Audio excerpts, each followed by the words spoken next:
शशि अस्थाना साहब, एक बात मुझे ये समझाएं कि शी जिनपिंग अब यहाँ से पीछे हटते हैं अगर, तो उनकी घरेलू ऑडियंस उनको मारेगी।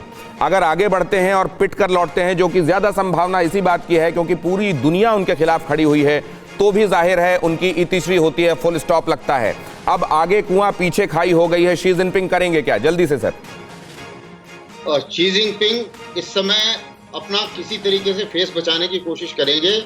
ऐसे किस्म का जो ये है ना रस्सा खिंचाई, ये चलती रहेगी कुछ समय तक और वो कोशिश ये करेंगे कि किसी तरीके से वो ऐसी पोजीशन पे आ जाएं कि वो नेगोशिएटिंग पोजीशन में थोड़ा सा एक आध अगर हाइट और ले लें तो टेबल के ऊपर वो इस पोजीशन में आ जाएं कि उनको गलवान से और देप्सांग और इन इलाकों से पीछे ना हटना पड़े और थोड़ा सा अतिक्रमण जो है उनका रह जाए ताकि नाक बच जाए उनकी अपने लोकल ऑडियंस के सामने। क्या उन्होंने अपने लिए कोई एस्केप रूट वाकई छोड़ा हुआ है सर स्ट्रेटजिकली?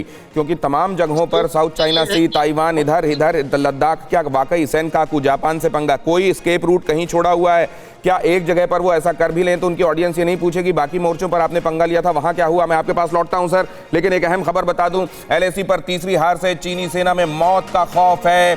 चीनी जवानों का सुसाइड नोट वायरल हो गया है। सुसाइड के लिए लोडेड गन रखने की खबर लीक हुई है। चीनी जवानों के चैम्बर में सुसाइड के लिए गन है।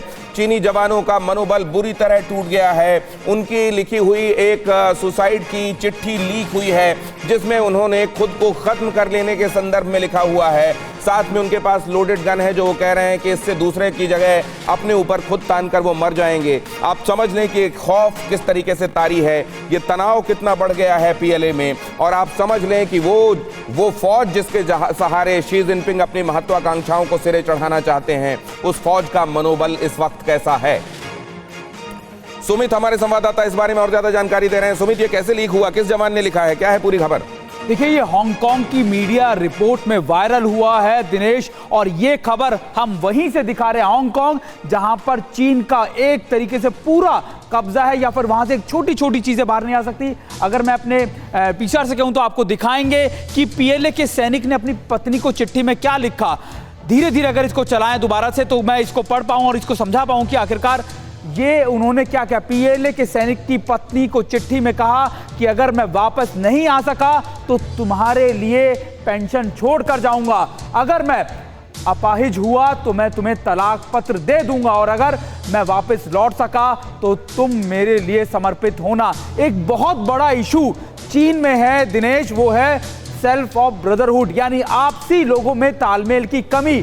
वो चाहे वन चाइल्ड पॉलिसी के लिए हो, जो हालांकि बंद कर दी गई थी 2017 के अंदर, लेकिन चीन के अपने सैनिकों के अंदर तालमेल बिल्कुल नहीं है। वहां के लोग से एक तरीके से आप मान के चलिए कि वो सिर्फ अपने लिए सोचते हैं, लेकिन हमारे सैनिक उल्टे, हमारे यहाँ जज्बा है अपने लिए, अपने भाइयों के लिए। सैनिक चाहे किसी धर्म का हो, उसके लिए वो जज्बा एक भाई से बढ़कर होता है। यही वजह है कि हम जब बात करते हैं कि हमारे सैनिक हर चीज में ना सिर्फ बुरा चुनौतियों पर बल्कि ऐसी चीजों में भी बहुत ज्यादा मजबूत है, और ये दर्शा रहा है, ये चिट्ठी जो हमने अपने दर्शकों तक पहुंचाई, ये बता रही है, तस्दीक कर रही है इस बात की कि चीन के सैनिक कितने मजबूर हैं, ये बहुत अहम खबर आप दे रहे हैं, और किस तरीके से बेबसी से रो रहे हैं।